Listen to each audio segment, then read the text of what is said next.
Brandi, for people who don't know you, where are you from, and where did you grow up and go to school and that kind of stuff? Okay, so I was actually born in LaGrange, Georgia, but my family is rooted here in Anderson. So I moved here when I was 2, grew up here, just a Westside girl, went to Tri-County Tech, took photography, was going to be a photographer and played around with that a little bit, and then decided that that probably wasn't the route that I wanted to take. And, we live on the south side of Anderson, in Ebenezer, if you're familiar with that. So we have a small family farm and just live a pretty simple life. But my whole family is from this area. And so growing up, you told everybody as a kid one day you're going to be head of the Anderson Area Chamber of Commerce, right? No, I did not. And I don't think anybody ever sets out as a little girl and says, I'm going to run the chamber one day. If you want to know the truth, if you asked me when I was little what I wanted to be, I would either tell you I wanted to be a Hee Haw Honey or a Dallas Cowboys cheerleader, which I am not a Dallas fan. So I have come a long way in determining what I wanted to do. But yeah, never knew what a chamber was at that age. So you got out of school and decided not to do photography. What's the path from there to where you are here today? Well, I stayed home with my kids for quite a while, and made sure that they were taken care of, and played taxi driver and everything else you do as a mom. And then I went back to work when both of our kids were in school, kind of part-time, just to have some spending money and little extra things for them to play ball and things like that. But I ended up working for Senior Solutions, and loved it. Loved the whole senior care thing and just interacting with them. And that's actually how I found my way here. I was an ambassador, so I was an ambassador for the chamber and did that for a couple of years. Remember what an ambassador does for the chamber? So an ambassador, their actual job is just to promote the chamber in a positive light. So it's a volunteer position. They show up and support us through things like ribbon cuttings, volunteering at events. You'll see them at annual meetings, helping do seatings, greeting and things like that. We love to have them at the golf tournament to, do the hole watching or helping with lunch or just whatever else. So they are an amazing support system. They really are just champions for the chamber. And that's how you first sort of became aware of the chamber and what they did through that? Yes, sir. And what drew you to hear from there? I actually had got laid off from my position when COVID hit, and I was called for an open position here, so I started, did not even hesitate to take it. It was the fastest yes I ever said in my life. So I started as the director of programs and events, and it just kind of grew from there. So I did all of the leadership programs, planned all the events that we had, worked with the ambassadors, and just kind of grew over time. Well, let's talk about how working in that area prepared you for what you're doing now. Talk about programs and events first. What was your experience like there, and how has that helped you think what you'd like to do going forward?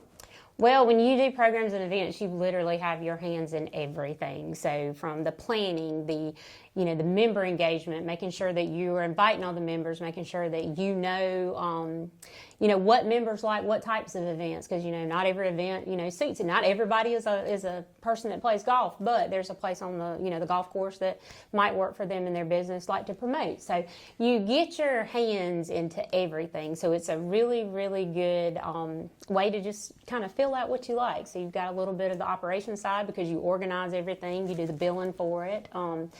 You've got, the creative side to make sure everything is fresh and new each time. And so a little bit of this and a little bit of that doing those. But you got to be very organized to do them.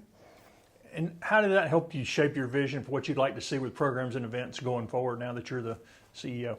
It's just, taking feedback over the year, watching, other things going on in the area. You want to keep things that are relevant that are going on in our area, but you also want to keep it interesting. So you gotta keep them wanting to come back for more, but also give them, an educational component to it, something that they're going to walk away from each event and say, I got something out of it, whether it's making a new connection, a new business lead or something like that, or just the fact of they came to a Toast and Topics and learned something new, or came to, a workshop that we're having here. So it's just constantly changing world that we live in. We have to stay on top of what their needs are. So every event we do, even the golf tournament, that is a networking event right there. So, everything we do has got to be something that's beneficial to our members and the community.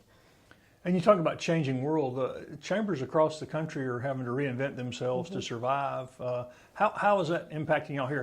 What are your what things would you like to see happen here to help you guys not only survive but move forward as a strong chamber of commerce? Well, I think a lot of that depends on, just basically what our members' needs are in the communities. And that's what we're actually in the middle of doing right now, is listening to them, asking the questions, what are you needing? What do you see? Like, what are your challenges? And then we have to take those back to the table as a team and look at it and go, how do we connect these dots? And I think that that's something that you'll see out of us every year, is just taking the time. We'll probably do it in the summers every year, getting some members in here of all different sectors and have them sit down at the table and just have a roundtable discussion and then take that feedback, because it's going to change every year. I mean, everything is constantly evolving in the world. It's constantly evolving our community. So it's just, getting that feedback and making sure that we're doing what they need.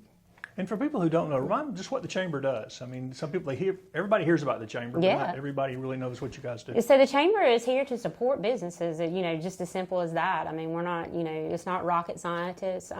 What we need to do is to make sure that we are a support system, that we are the people who connect you to who you need to get to if you're having a hard time doing that.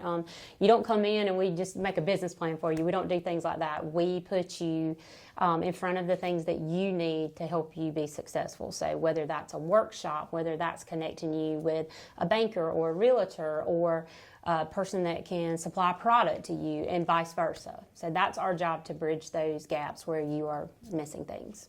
And you're talking about when you came here, you really liked it.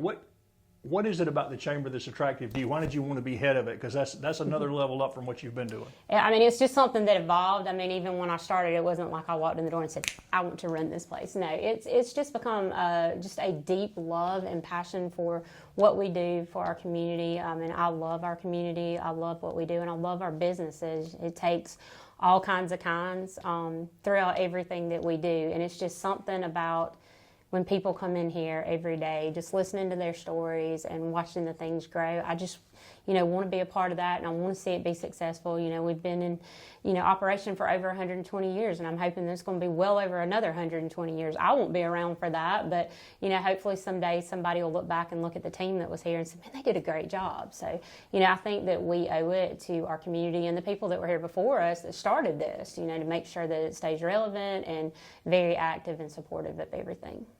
And it's obviously a huge time commitment. So yeah. Is that you were ready for that when you decided you wanted to follow this path? Yeah, it just, luckily I'm, in the stage of life where we don't have any kids at home. So it's just us and the dog. And so I'm able to get out a little bit more and stay a little bit longer and do stuff. But, if it's true, they say if you love what you do, you don't work a day. So I really do love what I do. And everything that we put on or become a part of is just something great to be involved in.